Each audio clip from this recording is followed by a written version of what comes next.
Você está desesperado para saber qual que é o melhor desenho de estudo que vai responder a sua pergunta clínica? Qual que é o melhor desenho de estudo que vai fazer parte do seu TCC, do seu mestrado, do seu doutorado? Você já escutou falar sobre ensaios clínicos, estudo coorte, estudo caso-controle, séries de casos, estudo transversal, revisão sistemática, mas você não faz noção de qual desses desenhos de estudo se encaixa para o seu trabalho? Esse vídeo foi feito para você. Vem comigo!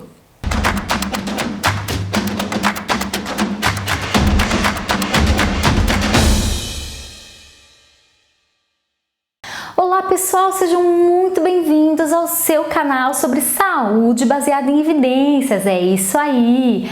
Nesse canal a gente publica por semana um vídeo todas as quintas-feiras às 5 da tarde na sua tarde sistemática, para você poder ser um profissional de ponta. Saber os conceitos de saúde baseada em evidências ajuda você a procurar as respostas para suas perguntas, para suas dúvidas, que é natural do profissional da saúde. Então, se você é médico, fisioterapeuta, biólogo, farmacêutico, fonoaudiólogo, terapeuta ocupacional, enfermeiro, esse canal foi feito para vocês com vídeos não muito longos e a gente vai ensinar todo o beabá. A gente já vem fazendo esse trabalho desde janeiro e a gente vai ensinar para vocês tudo.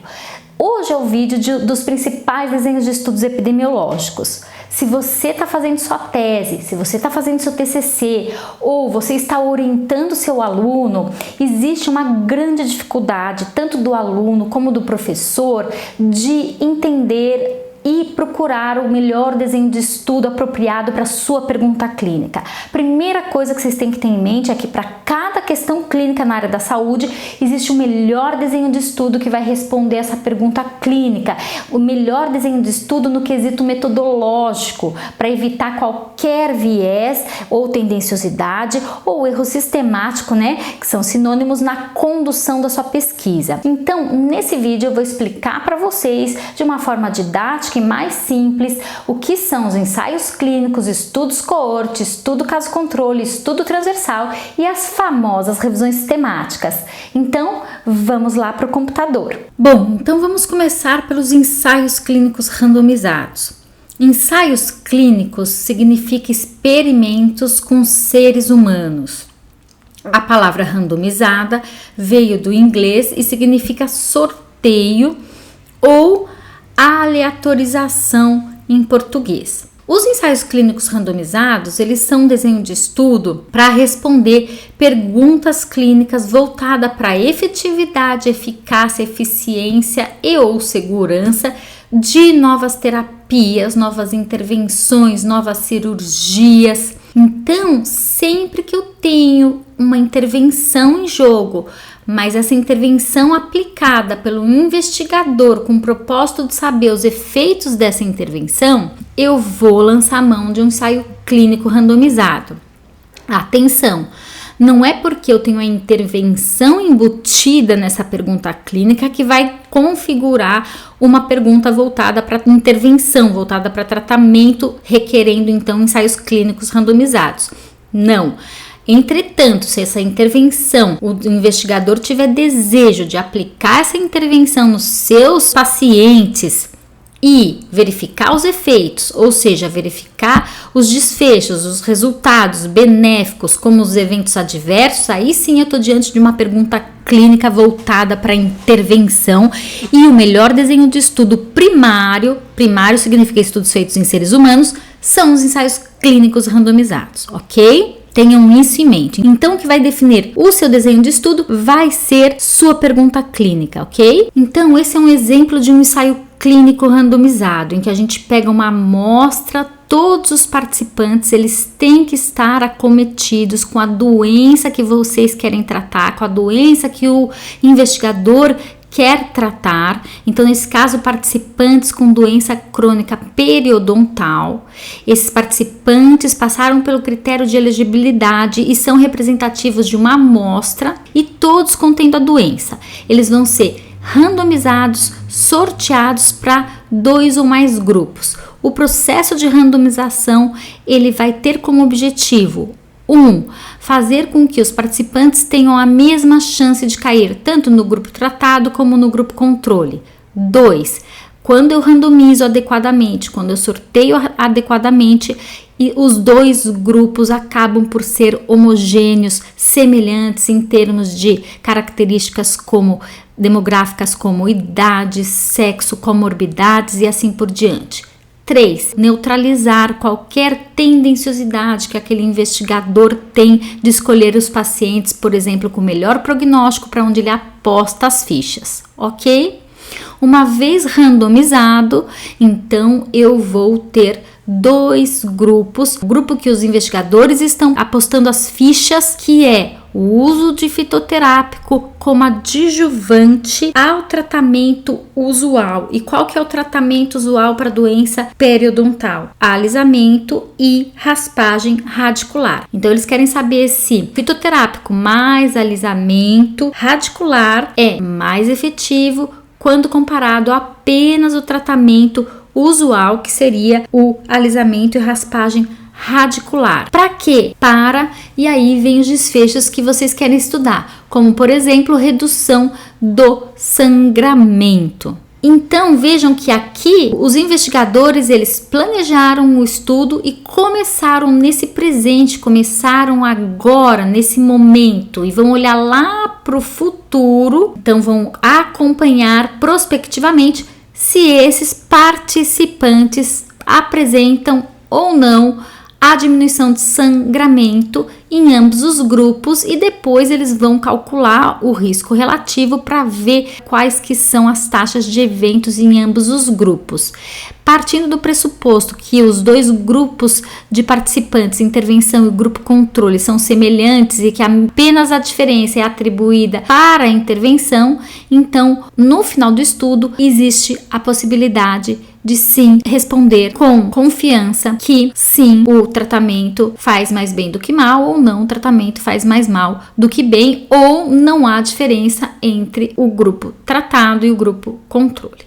Bom, enquanto os ensaios clínicos randomizados eles respondem perguntas sobre efetividade, eficácia, ou seja, quais são os efeitos daquela nova terapia, daquele novo medicamento, daquela intervenção, quais são os efeitos da cirurgia.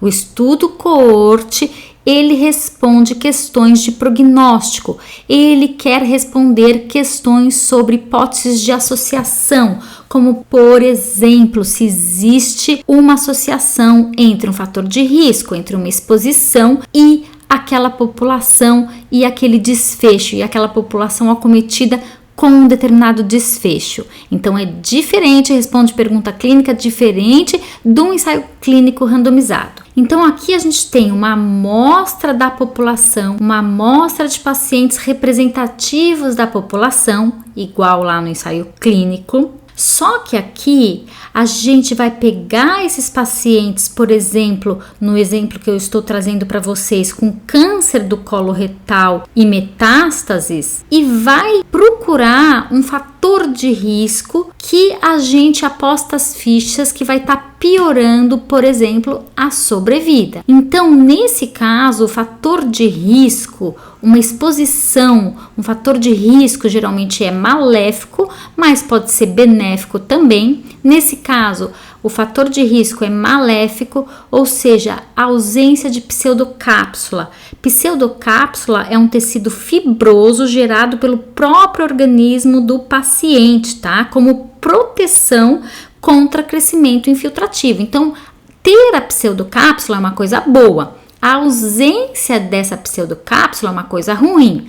Então, esse entra como um fator de risco, entra como uma exposição. E aí, a gente vai pegar pacientes com câncer do colo retal e metástases e dividir, então, aqueles que não têm, que não desenvolveram, que apresentam ausência de pseudocápsula e compará-los com os pacientes que apresentaram sim essa pseudocápsula, que apresentaram esse fator protetor, aparentemente protetor. E vamos então compará-los e prospectivamente seguir até a ocorrência do nosso desfecho, estipulado aqui nesse exemplo como sobrevida. Então, mais uma vez, O coorte, ele é também prospectivo. Eu planejei esse estudo, comecei agora a recrutar e vou, em tempo real, eu como investigador, analisar meus pacientes passo a passo até eu ver se eu tenho maior sobrevida no grupo que não tem o fator maléfico de risco quando comparado ao grupo que tem o fator de risco, que nesse caso é não ter a pseudocápsula. Então eu trouxe aqui outro exemplo de coorte, é o coorte clássico, o coorte prospectivo. Os investigadores, eles definiram a pergunta, definiram a metodologia do estudo, como vai ser coletado, tudo antes de começar o estudo. Quando ele começa o estudo, quando os investigadores dão um ok, o start do estudo, eles vão ter dois grupos, um grupo de exposição, que nesse caso são os obesos, e um outro grupo sem a exposição, que nesse caso são os magros. E aí eles, junto com os participantes, vão prospectivamente, no decorrer do tempo, ele vai acompanhando seus participantes para ver se no futuro existe uma maior ocorrência de câncer e eventos cardiovasculares no grupo exposto quando comparado ao grupo não exposto. Então esse aqui é o coorte clássico. O estudo foi planejado antes de começar o estudo. O investigador começa o estudo com dois grupos expostos e não expostos e sem a doença. E aí a doença no futuro vai vir a aparecer provavelmente mais no grupo exposto quando comparado ao grupo não exposto. Bom, essa foto mostra um coorte retrospectivo ou um coorte histórico, vai depender do livro que você pega para referenciar. Esse coorte eu gosto de chamar de coorte histórico. Esse coorte histórico, da mesma forma do coorte prospectivo, vai agrupar os seus participantes de acordo com a exposição. Só que nesse caso o estudo já aconteceu. O investigador ele teve a ideia e aí ele quer começar hoje no presente um estudo. Só que, por exemplo, falta de dinheiro, falta de tempo hábil para a execução do projeto, ele lança a mão de um coorte histórico. Vamos supor que ele queira saber se exposição química aumenta os casos de mortalidade. Ele vai buscar uma indústria, vamos supor que ele encontre uma fábrica de pneus, e aí ele vai pegar nos recordes dessa fábrica de pneu os produtores de pneu e o pessoal do administrativo ou vendedores que não estavam expostos à química. Vejam que o pesquisador está aqui, ele vai lá na fábrica pegar os prontuários, os recordes dos empregados e vai dividir esse pessoal naqueles que eram trabalhadores e expostos ao químico, expostos no grupo de exposição, e os trabalhadores que não estavam expostos a nenhuma substância química, no grupo controle. Esse pessoal, no passado, eles já tinham exposição determinada, e essa exposição determinada, nesse momento, eles não tinham o evento que seria a mortalidade. Eles só vieram a ter o evento, só vieram a ter o desfecho de interesse do investigador prospectivamente, mas naquela época. Então, o coorte, ele começa de dois grupos de exposição, vai prospectivamente até a ocorrência da mortalidade, embora o investigador que decidiu fazer esse estudo nesse momento já tenha os dois eventos ocorridos. Entretanto, no recorde, no prontuário, quando esses pacientes, quando esses participantes entraram, não havia o desfecho, certo? Então, na essência, o coorte retrospectivo, o investigador, ele pula, no tempo, vai lá no passado para verificar esse estudo em que, nesse momento do passado, existia apenas a exposição, mas não existia a mortalidade. Eu tive no prontuário, de forma prospectiva, a coleta prospectiva dos eventos até culminar na morte. Por exemplo, vamos supor que aqui seja 1979. Entraram os participantes, a fábrica abriu, já existe no prontuário deles dividido em relação à posição que eles estão ocupando, a função que eles estão ocupando na fábrica. E aí, em 1979, existem várias coletas de dados para termos de auditoria da fábrica e em 2000 eles vieram a falecer por diferentes razões. Em 2020 eu decidi resolver fazer esse estudo, não tenho verba, não tenho logística, vou lançar mão então de um coorte retrospectivo. Bato na porta dessa fábrica, vou então colher os dados que vieram de uma forma prospectiva, mas para nós, investigadores, nesse momento de 2020, é histórico. Por isso que eu gosto mais do termo coorte histórico, é mais de acordo com a carinha desse estudo, ok? O estudo caso-controle, ele é igualmente observacional que nem o estudo coorte. Entretanto, o estudo coorte, ele sempre vai partir de grupo exposto e não exposto. Eu vou partir pela separação dos grupos expostos. No caso controle, a gente começa o estudo selecionando os participantes com a presença da doença, a presença do desfecho, sendo então estipulado que esse pessoal vai ser casos, e os controles que não vão ter a doença, que vão ser então definidos como controles. Então, o meu estudo, ao invés de começar com expostos e não expostos igual o coorte prospectivo e o coorte histórico, o caso controle começa com a presença e ausência da doença.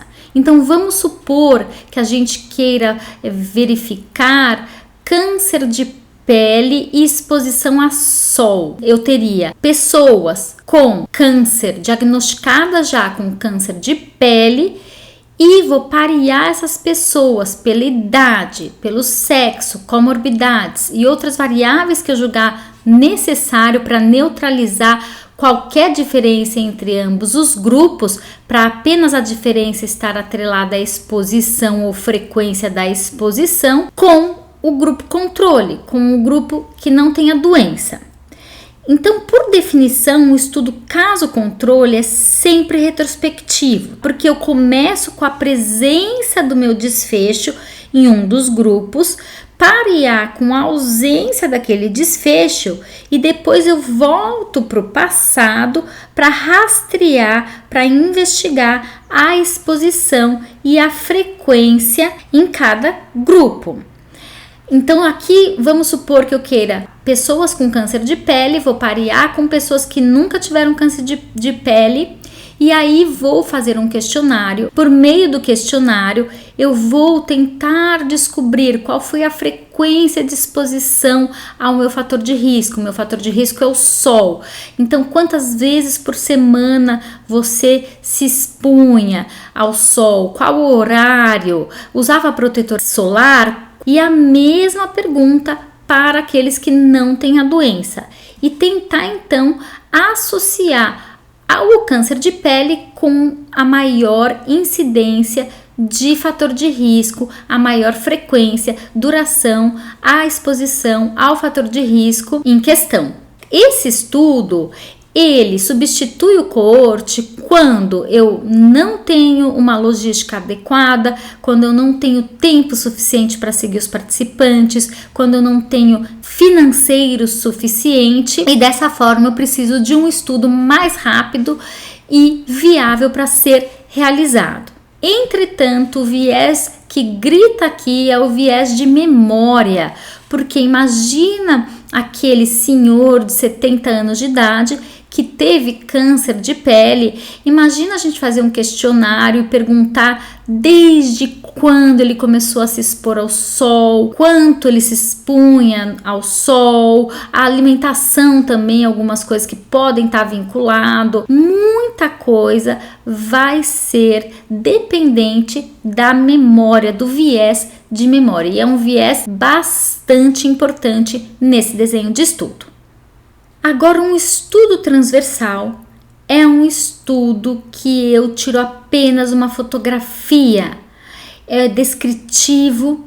Eu não preciso seguir para responder aquela pergunta. Vamos supor então que nossa pergunta seja: quais que são as características dos alunos do Instituto de Ciência e Tecnologia da Unesp do ano de 2020? Em outras palavras, eu quero identificar os alunos do Instituto de Ciência e Tecnologia da Unesp. Em outras palavras, eu quero saber se tem mais homens do que mulheres, quantos fizeram vestibular para entrar, quantos alunos pretendem fazer um mestrado, um doutorado, uma especialização, qual a faixa etária e assim por diante. Para isso, eu preciso de um questionário e preciso abordar os alunos para ver se eles estão disponíveis para responder esse questionário. Eu não preciso nunca mais ver eles, eu nunca mais preciso voltar a ver eles. Basta apenas uma única vez que a pergunta está respondida. Pronto, é um estudo transversal, seccional e é isso aí. E por último, a gente tem o único estudo secundário, que são as revisões sistemáticas. Tudo pode ser averiguado, tudo pode ser respondido com revisões sistemáticas. Todas as perguntas na área da saúde podem ser respondidas com revisões sistemáticas. Então, revisões sistemáticas é o único desenho de estudo secundário, porque não lida diretamente com os participantes, mas sim com os estudos publicados e não publicados na literatura. Existem ferramentas para os investigadores, para os revisores escrutinarem a literatura sobre uma mesma pergunta. Então, eles vão encontrar vários estudos aí espalhados, tentando responder o mesmo pico, tentando responder a mesma pergunta, e aí eles vão ter 3 possíveis conclusões. A primeira delas, eles encontraram evidências científicas, encontraram estudos primários, que são o combustível dessas revisões temáticas e conseguem formar esse quebra-cabeça, conseguem responder essa pergunta. Segundo cenário, encontraram alguns estudos, mas esses estudos estão enviesados, metodologicamente falhos, poder estatístico baixo e dessa forma eles não conseguem bater o martelo numa resposta robusta, numa resposta consistente, numa resposta específica e recomendam por mais estudos. E o terceiro cenário dessas revisões temáticas é a ausência total de estudos primários que respondem a esse pico. É legal fazer? É legal fazer, porque eu mapeei o conhecimento e vou estimular a produção de novos estudos primários para eu ter uma resposta mais consistente. Mas dificilmente eu publico uma revisão vazia, uma empty review hoje em dia, tá bom? Revisões temáticas utilizam métodos rigorosos, por isso que ela está no nível 1 de evidência. Se eu faço uma revisão sistemática adequada, o resultado ele é fidedigno, a minha pergunta, o resultado eu posso confiar. Entretanto, existem muitas revisões temáticas muito mal conduzidas, porque a minoria sabe fazer uma revisão sistemática de alta qualidade, impecável, com os requisitos de qualidade mínimos. Bom, pessoal, esse foi mais um vídeo dessa semana. Como vocês podem observar, não é fácil. A prática vai te trazer diferença, a prática vai te trazer mais informação, mais confiança. Então, quanto mais você conseguir verificar, ler artigos científicos, ver os outros vídeos desse canal, trabalho de repetição de informação e de experiência na prática. Como assim experiência na prática?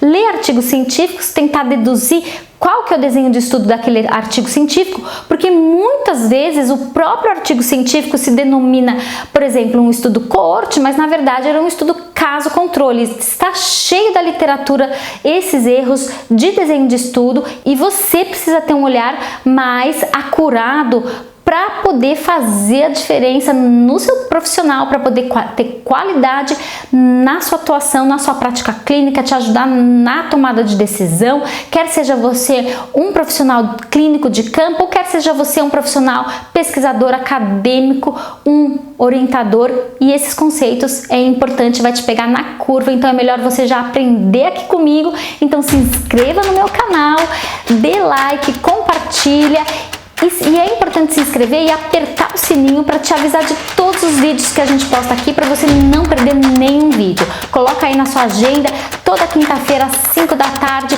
deixa uma horinha para você estudar sobre saúde baseada em evidências. Saúde baseada em evidências é que nem inglês, tem que ter no seu currículo. É isso aí, beijos para vocês e até o próximo vídeo.